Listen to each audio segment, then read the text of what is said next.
2025-এ এসে আমি বলতে চাই, ভারতের চেয়ে পাকিস্তান এই মুহূর্তে অনেক ভালো মানের বন্ধু। আমরা চীন পাকিস্তানের সমর্থন নেব নাকি ভারতের পক্ষ নেব, এইটা প্রতিশোধ নেওয়ার সময় ভাইয়েরা।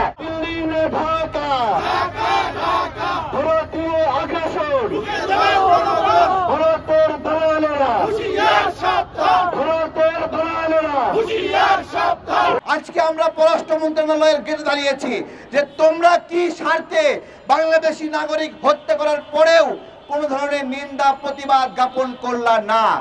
আমরা শুধু তাই নয়, আমাদের স্বরাষ্ট্র মন্ত্রণালয়, এর আগে একজন স্বরাষ্ট্র উপদেষ্টা ছিলেন, এখন আরেকজন আছেন, এখন দুইজনই বলেছিলেন যে এখন আর ভারতকে পিঠ দেখায়ে চলবেন না, আমার বিজিবি পিঠ দেখায়ে চলবে না।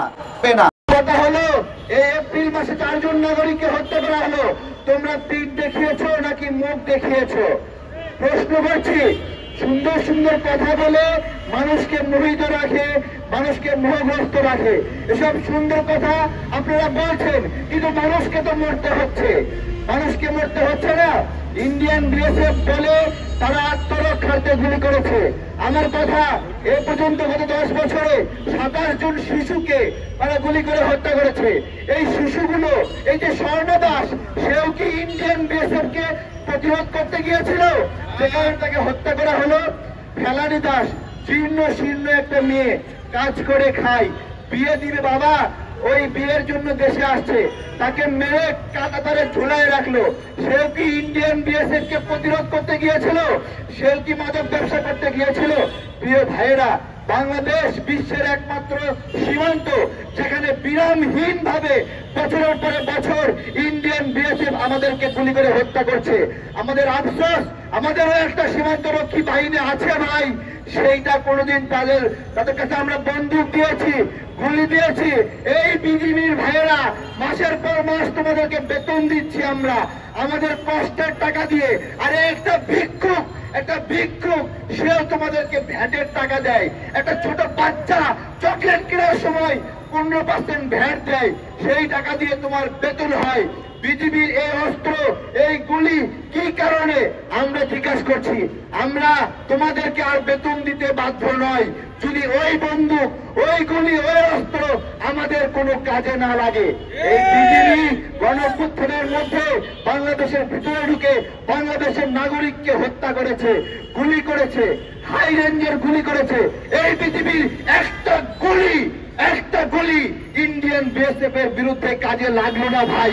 এত টাকা বেতন দেয় আমরা, এত বড় বিজিবির দপ্তর, এত বড় বড় অফিসার শুধু গরম গরম কথা বলে আমাদেরকে আকৃষ্ট করে। আমাদের কথা পররাষ্ট্র মন্ত্রণালয় আজকে আমরা অবরুদ্ধ করে রেখেছি। আমরা পররাষ্ট্র মন্ত্রণালয়ের ভিতর থেকে 1-2 সচিবকে আমরা বলবো আমাদেরকে পররাষ্ট্র উপদেষ্টার সঙ্গে কথা বলার সুযোগ করে দেন। আমরা জিজ্ঞাসা করতে চাই, ওনার হাঁটু কাঁপে কেন? আমরা এখান থেকে স্মারক দিয়ে স্বরাষ্ট্র মন্ত্রণালয়ে যাব, আমরা ওনাকেও জিজ্ঞাসা করবো। ঝুলায় কথা বলেন উনি, সুন্দর করে কথা বলেন, মানুষ মনে করে বোকা লোক কিছু বোঝে না, এরকম একটা ভাব হয়ে থাকে সহজ সরল মানুষ। কিন্তু আপনি আমার এইখানে আপনাকে কেন প্রয়োজন? বাংলাদেশের নাগরিকদের সুরক্ষা দেবেন, সুরক্ষিত করবেন, তাই নয়? সেই বার্গেনিং এ আপনারা সফল নয়, সেই বার্গেনিং এ আপনারা পারেন নাই। ওইদিকে চীন এবং পাকিস্তান, এই 2 দেশের সঙ্গে ভারতের বৈরিতা চলছে। বাংলাদেশকে সিদ্ধান্ত নিতে হবে তারা ভারতের পক্ষে অবস্থান নেবে নাকি চীন এবং পাকিস্তানের নৈতিক পক্ষ নেবে। কেন বলছি? এইটা আমাদের আন্তর্জাতিক রাজনীতির একটা অংশ যে আমরা ভারতের দ্বারা যে নিপীড়নের শিকার হয়েছি, এই নিপীড়নের পরেও আমরা চীন পাকিস্তানের সমর্থন নেব নাকি ভারতের পক্ষ নেব। এই পক্ষ নেওয়া এই জন্য জরুরি, এইটা প্রতিশোধ নেওয়ার সময় ভাইয়েরা। 10 বছরে শত হাজার মানুষকে হত্যা করেছে ইন্ডিয়ান বিএসএফ, তার প্রতি উত্তরে আমরা যদি এখন ভারতের পক্ষ নেই তাহলে হবে না। 1971 সালে পাকিস্তানের সাথে যুদ্ধ হয়েছে, সেই যুদ্ধে আমরা বিজয়ী হয়েছি, পাকিস্তান ক্ষমা চেয়েছে। আমরা সব সময় তাদেরকে বলবো তারা সঠিক কাজ করেনি, কিন্তু 2025-এ এসে আমি বলতে চাই, ভারতের চেয়ে পাকিস্তান এই মুহূর্তে অনেক ভালো মানের বন্ধু। ভারতের চেয়ে চায়না এই মুহূর্তে অনেক ভালো মানের বন্ধু। এই এপ্রিল মাসে 4 বাংলাদেশিকে খুন করেছে ইন্ডিয়ান বিএসএফ। এর মাঝে শুধু ঝিনাইদহে 2 নাগরিককে হত্যা করেছে। ঝিনাইদহের তলিয়নপুর সীমান্তে ওয়াসিম হোসেন নামে এক যুবককে পিটিয়ে হত্যা করেছে বিএসএফ। পরবর্তীতে ওয়াসিমের লাশ নদীতে ফেলে দেয় ইন্ডিয়ান বিএসএফ। গতকাল ঝিনাইদহের মহেশপুরে আরেকজন বাংলাদেশি নাগরিককে হত্যা করে। এরপরেও বিজেপির তৎপরতা আমরা দেখিনি, আমাদের পররাষ্ট্র মন্ত্রণালয়ের কোনো তৎপরতা আমরা দেখিনি। সীমান্তে বিরামহীন হত্যাকাণ্ডের জন্য পার্শ্ববর্তী রাষ্ট্র ইন্ডিয়াকে জবাবদিহি আওতায় আনার কোনো উদ্যোগ আমাদের চোখে পড়ে নাই। বাংলাদেশের নাগরিকদের জননিরাপত্তাহীনতার পরিস্থিতিতে আম জনতার দল গভীর উদ্বেগ প্রকাশ করছে। আমরা নানা সময় চটকদার কথা শুনে আসছি, আর পিঠ দেখা অন্য ঘটনা ইন্ডিয়ান বিএসএফ এর সাথে। সেই বক্তব্যে আমরা আশা জাগলেও কোনো বাস্তবায়ন আমাদের চোখে পড়ে নাই। আমরা জানতে চাই এই হত্যাকাণ্ডের ঘটনায় কোনো ইন্ডিয়ান বিদেশ বিষয়ক কর্মকর্তাকে ডেকে শোকজ করা কেন হলো না?